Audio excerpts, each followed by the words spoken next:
네, 폭락장의 공포가 이어지는 상황에서 김용범 정책실장이 이런 변동성이 한국 증시만 해당되는 게 아니라고 말했습니다.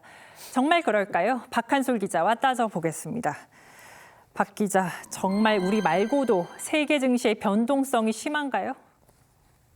그렇지는 않습니다. 한국 주가의 변동성은 미국, 유럽, 일본과 비교가 안 될 정도로 높았습니다. 주가가 얼마나 크게 출렁일 것으로 시장이 보고 있는지를 나타내는 변동성 지수를 살펴보면 레버리지 ETF가 도입된 지난 5월 27일 이후 일본 니케이는 33.9였고 미국 S&P는 17.3이었습니다. 하지만 한국은 일본의 2.5배, 미국의 5배 수준인 일평균 86을 기록했습니다. 80대 변동성 지수는 금융위기나 코로나 대유행 초기 때나 나타났던 수치로 사실상 패닉 수준입니다. 서킷 브레이커는 1996년 도입된 이후 총 13회 발동됐는데 올해에만 9회가 발동됐고 사이드카는 2000년 도입 이후 총 103회 발동됐는데 올해만 43번 발동됐습니다. 네, 김 실장은 또 이런 상황이 레버리지 ETF 때문만은 아니다, 이런 취지로 말했잖아요. 이건 어떻습니까? 틀린 말은 아닙니다. 한국 증시는 단기 매매 성향이 강한 개인 투자자 비중이 높은 편이고 삼성전자, SK하이닉스가 코스피 절반 이상을 차지한다는 구조적인 문제도 있습니다. 하지만 하루 평균 거래대금 11조 원, 코스피의 22% 수준인 레버리지 ETF가 변동성을 증폭시킨 기폭제였다는 데에는 이론이 없습니다. 올해 나온 사이드카 43번 중에 25번이 레버리지 도입 이후, 올해 나온 서킷 브레이커 9번 중에 7번이 레버리지 도입 이후였습니다.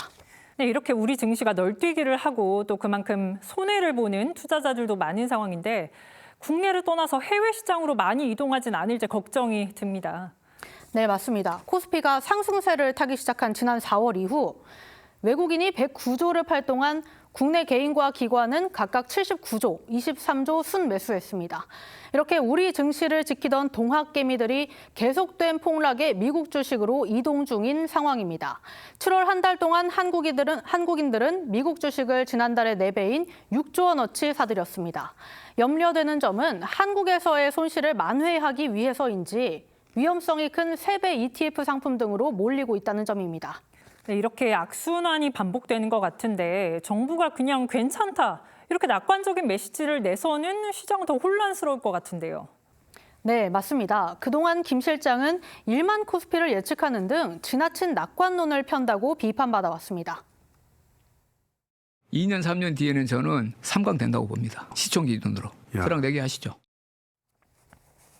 금융시장은 기대가 가격을 결정하는 만큼 정부의 낙관적 메시지가 반복되면 개인 투자자의 위험인식이 낮아질 수 있다는 지적이 나옵니다.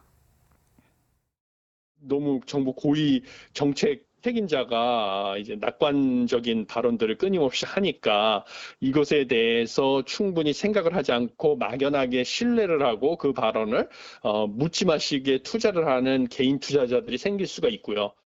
네, 정부가 이런 식으로 책임을 회피하기보다는 정책 실패를 명확하게 살펴보고 땜질 처방이 아닌 근원적인 처방을 내놔야 할 것 같습니다.